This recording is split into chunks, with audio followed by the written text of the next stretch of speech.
I am here with my friend Adam, rightly back in his spot for Plugged In. Hello, Adam. How are you doing, Andy? I'm fine. I enjoyed chatting to your colleague last week. But yes, it's nice to see your smiling face return to its place of glory where it should be. Yes, the place of glory in my garage. Ab- We all got to play the hand we're dealt. That's the end of the story there. Well, I wasn't going to draw attention to that part. Right. Now, we do movie reviews, game reviews, music Yep. reviews, musician reviews, YouTube and YouTube channel reviews. And Yep. I was actually chatting to someone who might be of interest to you. Okay. Um, it's called Go Chatter Studios. And Okay. you might be interested. I was interviewing him earlier for a show later on. He's a guy in the UK and he makes stop motion Lego Bible based stories to point people to Oh, Jesus. wow. That's fantastic. All right. Is he on YouTube or where did they show up? Right. So there's a website, there's also YouTube. So Okay. not heard it here first, but Go Chatter Studios.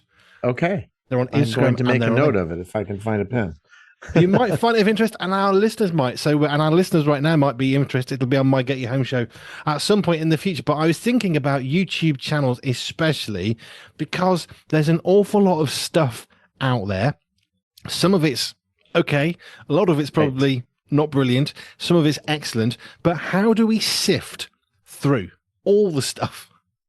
Well, I mean, I think that the basic principles are the same for everything, right? If you're watching something that you're not familiar with, um, obviously, if there are immediate worldview things that pop up or, content issues, it's like, okay, that's a red flag.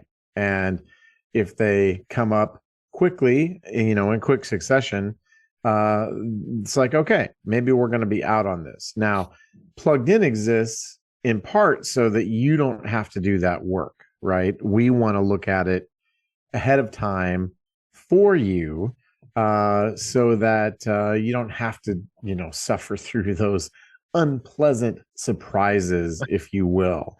Because none of us like, we like happy surprises. We don't like unpleasant surprises. I don't anyway. I don't really like surprises at all because I'm a control freak. So happy, sad, or otherwise, I want to know what's coming down the pike.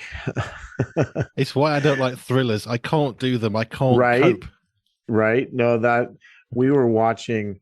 Okay. So I'm going to out myself in terms of, okay, here's the real world.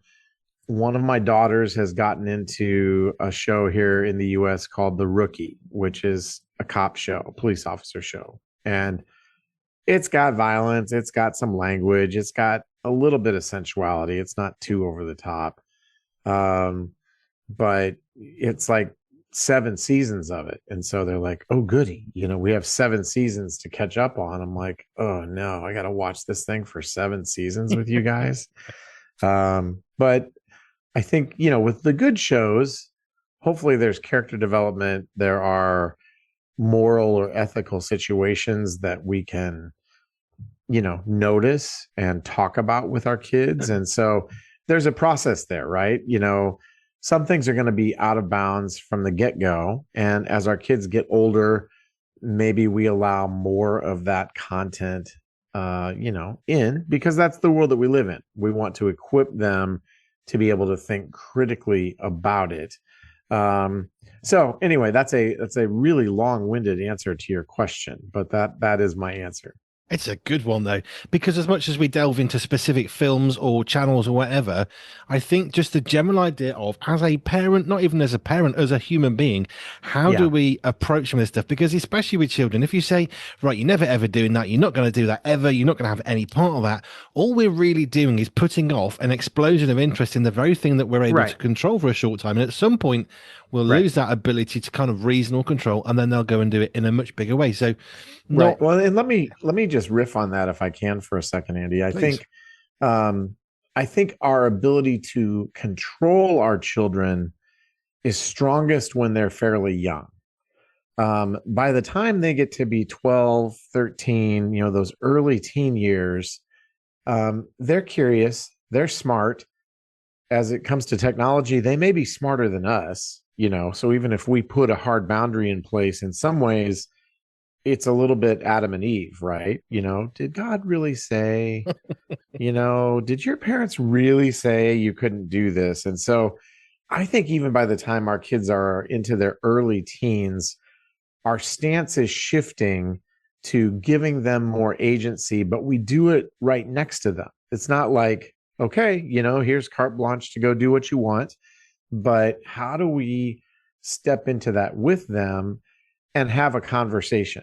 And there may still be things that are out of bounds. Like my son wanted to go to a party where they were going to be watching American Psycho a couple of years ago. And I just said, bud, it's just sex and violence and language and gratuity.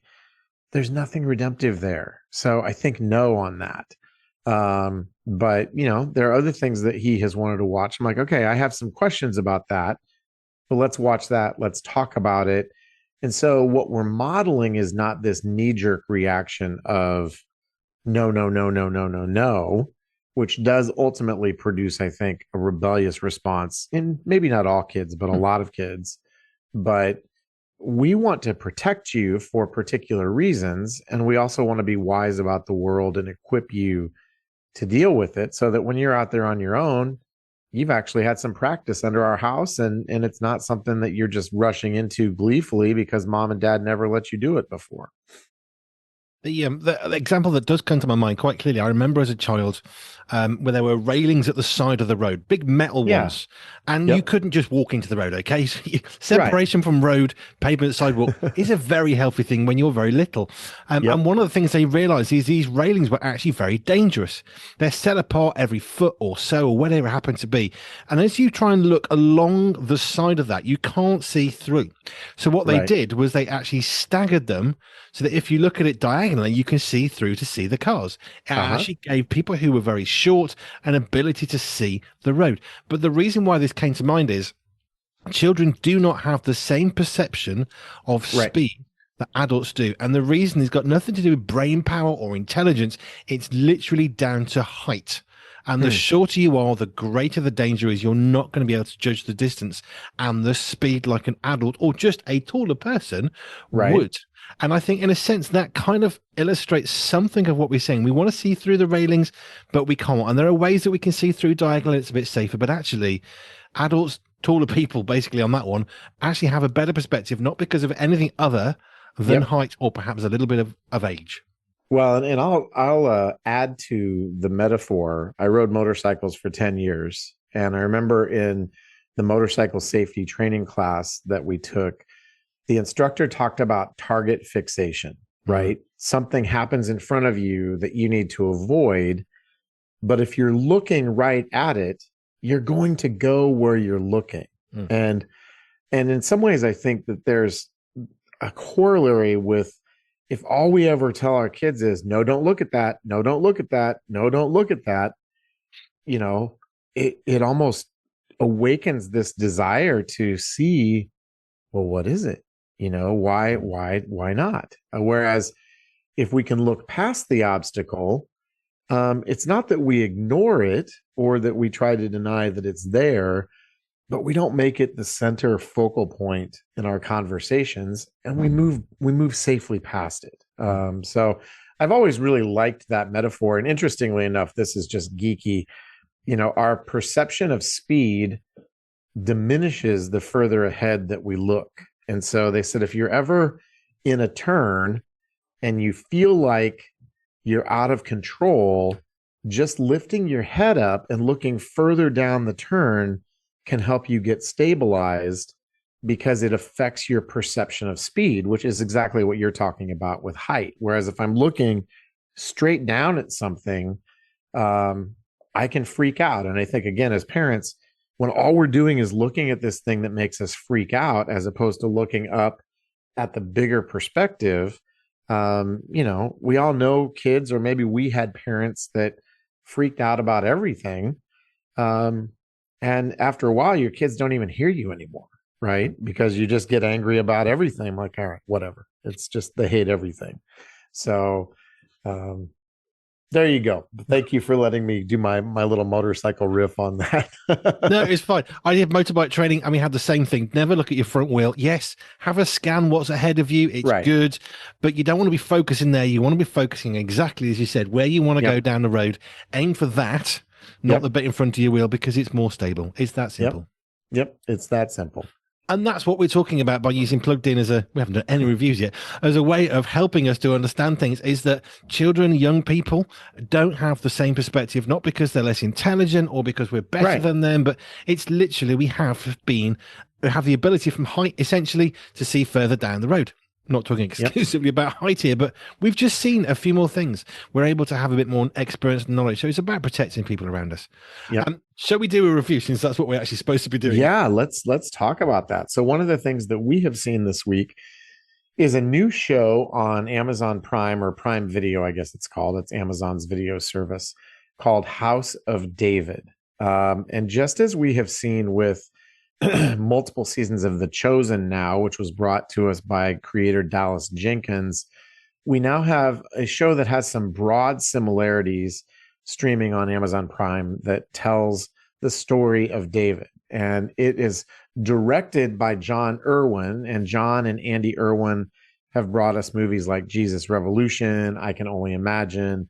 Their production company, Kingdom Story, did The Unbreakable Boy, which I think you and Paul talked about last week.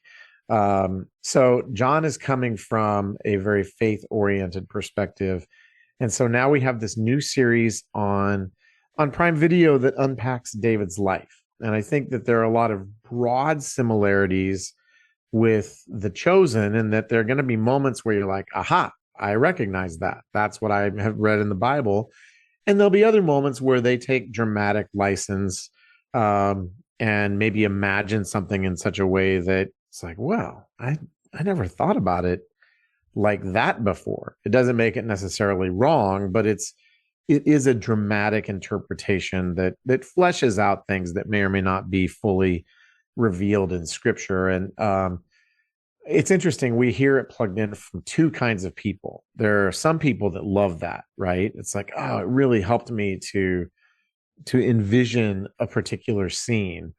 And then there are others that will say, well, that's not actually in the Bible, so I'm not going to watch that. And I think that there's some legitimacy to both perspectives. And even as you're listening or watching today, you know kind of which side you're on. But I do think that these efforts, whether it's on television or in theaters, really do enable us to potentially see something from a new perspective. And hopefully we're also grounded enough in scripture that if something is, deviates from scripture in some way, we're able to evaluate, what do we think about that, and help our kids think about that as well if they're watching too. Cool. Okay. Have you got something else for us I do. to finish with? Let's talk about something very big, biggest ever, that you may or may not have heard about. Have you heard of Nutcha 2? No. So it's spelled Nezha. This is a Chinese animated movie. I don't even spell it. But I actually looked it up on the good old internet, and it's pronounced Nutcha 2, as in the number 2, because it's the second one. This is now the biggest animated movie globally of all time. It just passed Inside Out 2. It's done over $2 billion worth of box office, much of it in China. And it's an incredibly dense story about a boy who is also a demon.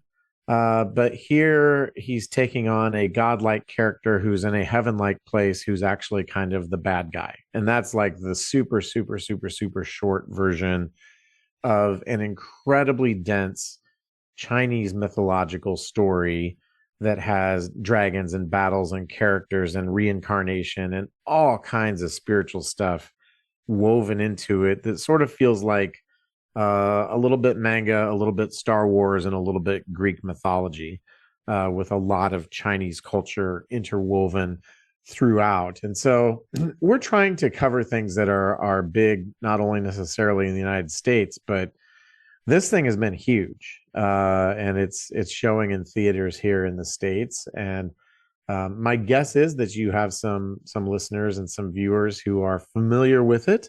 It's pretty violent. There is some language. It probably would be what we would call a PG-13 movie, but it's not rated. But obviously, that spirituality element is the one that different families may have different perspectives on, right? Just like with anything that has to do with magic or spirituality, we have to have a frame of reference for how do we think about that. Do we treat it like Greek mythology, or is it in a different category? So Paul Lacey's done a terrific job of unpacking the incredible amount of detail in the plot of this movie. But it's another one that pretty interesting, where they go with it. And it's an interesting story in that it's just a massive thing on a global scale. Had never heard of it, but hey, that doesn't necessarily mean a thing if I do or don't. But that's why we have you. Thank you, Adam.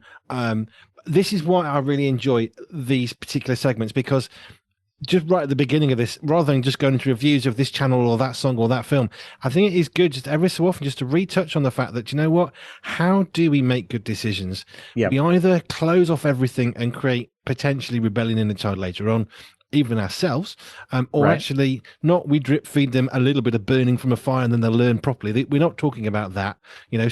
Stay away from flames. It's going to hurt you. But I do remember one of my boys, we had a coal fire and he would not stop going near it. And in the end, I let the poker get not burning hot, but hot enough that I thought he won't like that. I let him touch it and he dropped it. And in the end, it was like, well, I can say no so many times. And you know what? This is a lesson he needs to learn. He didn't burn himself, by the way, if anybody was rising Right. It was we don't definitely need to call the police to come get you. It wasn't that hot, but it was certainly hot enough that he was like, "Oh, that's not cold." Right. And sometimes we do need a little bit of a help for people, because we can say no so many times, but eventually people need to learn for themselves to some degree. He was little. He never got burned. It was never near enough hot enough for that. Just restating that once more. But it was enough to teach him a lesson. But we're trying to avoid some of those unpleasant lessons, which could happen. That's what we're doing, isn't it? Yeah. Yeah. And I will say too, parenthood is an imprecise science. It's more art than science. And none of us want to make mistakes, right? But every parent will look back and say, man, we tried, but we got this wrong. And thankfully, because we're in relationship with a gracious God, there's forgiveness and there are second chances. And sometimes as parents, we have to ask our kids to forgive us. It goes both ways. So the goal is not perfection, but the goal is really developing our relationship with our kids and helping them develop a relationship with God, so that they can make good decisions in these areas when they're out on their own. Adam, as ever, thank you. How do people get hold of all the wonderful reviews that they can get hold of on your website? You can come to pluggedin.com and you'll find all that stuff there. We also have a weekly podcast, thepluggedinshow.com, and we are a part of a ministry here in the United States and around the world called Focus on the Family. Adam, Plugged In, thank you kindly. We'll see you again next week, sir. Thanks, Andy.